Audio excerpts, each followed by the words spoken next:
Welcome to Post-Colonial Space. I'm Masood Raja. And this video is just generally about our general conduct on social media. Now I'm part of various social media, and I often see back and forth amongst people. And pretty soon, if those people don't know each other or if their political views are different, the conversation devolves into personal attacks and acrimonious words against each other. And I often thought about it is, why is it that people become sort of their worst self on social media? And of course, part of it is the anonymity. You can have any username and then take up a persona and just act like that. Maybe part of it is that they seek sensationalist kind of responses. Now, I get a lot of troll comments on this channel and my Urdu channel as well, but I never respond to those. I just hide those comments because they add nothing to the value on the channel. But philosophically, I was thinking about it and I thought, well, what if we shift the frame? Most of us look at social media interactions in the debate form. Debate is our frame. What if we change it to a dialogue, which it actually is? One person writes, the other responds. So if we shifted the frame from debate to dialogue, chances are we will think of our actions differently. So let me explain a bit.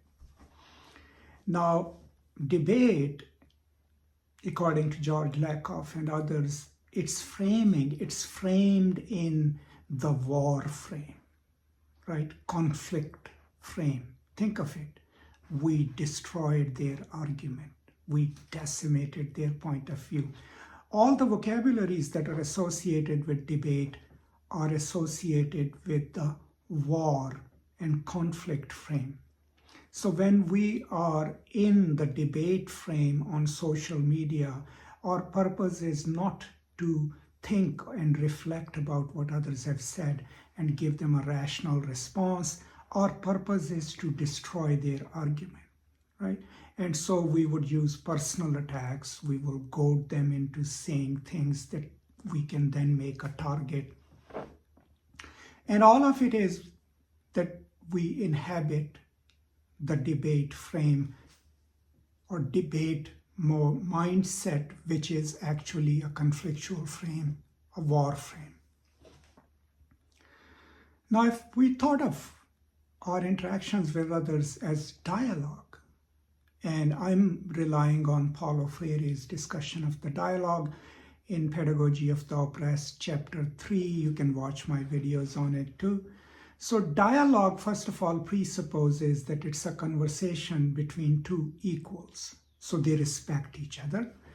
It's based in love and understanding. I'm human, you're human. I love you simply for that reason. It involves humility, right? So humility to know that I don't have all the answers and maybe the other party may have a valid point which I can think about and perhaps agree to.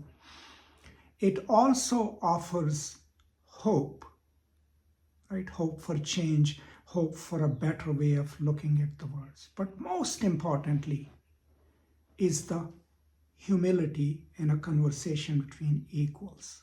So if we shift our interactional frames on social media from that of debate to dialogue, we can then actually engage in fruitful conversations, in respectful disagreements, right? Now think of it, if you're thinking in terms of a dialogue and you're assuming that the person you're responding to in the comments is equally as human as you are, then first of all, your response would be respectful of their humanity, no matter what their race, gender, identity, right? On a basic core level, since it's a dialogue between two equals, you will respect their humanity, their right to have their own opinions.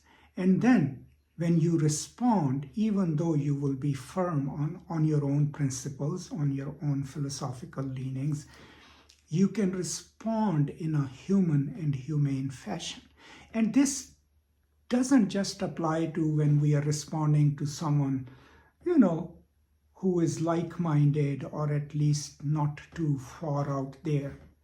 I think this should apply even to people whose views we absolutely disagree with and do not like.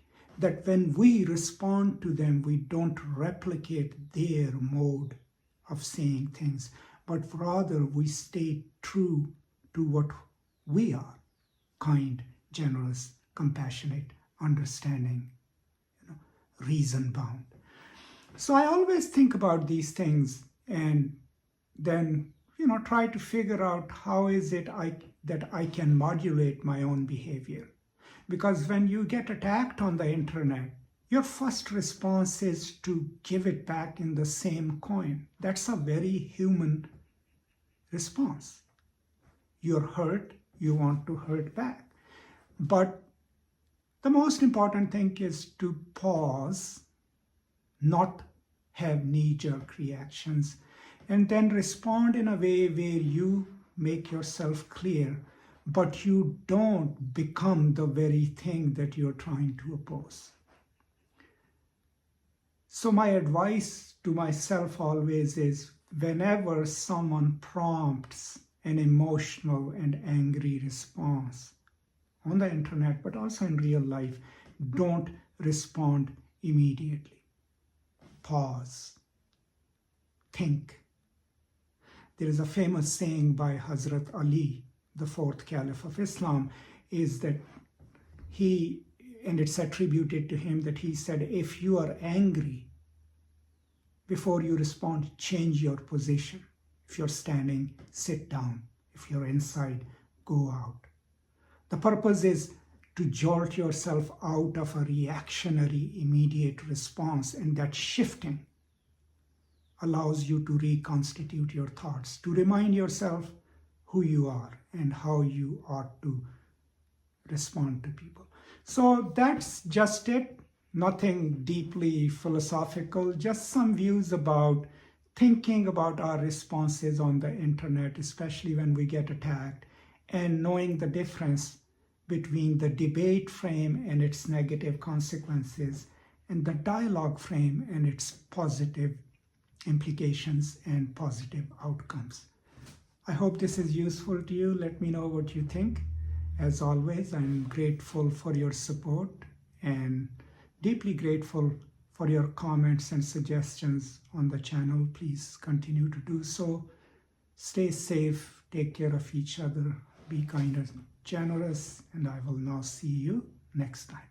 Until then, peace and love.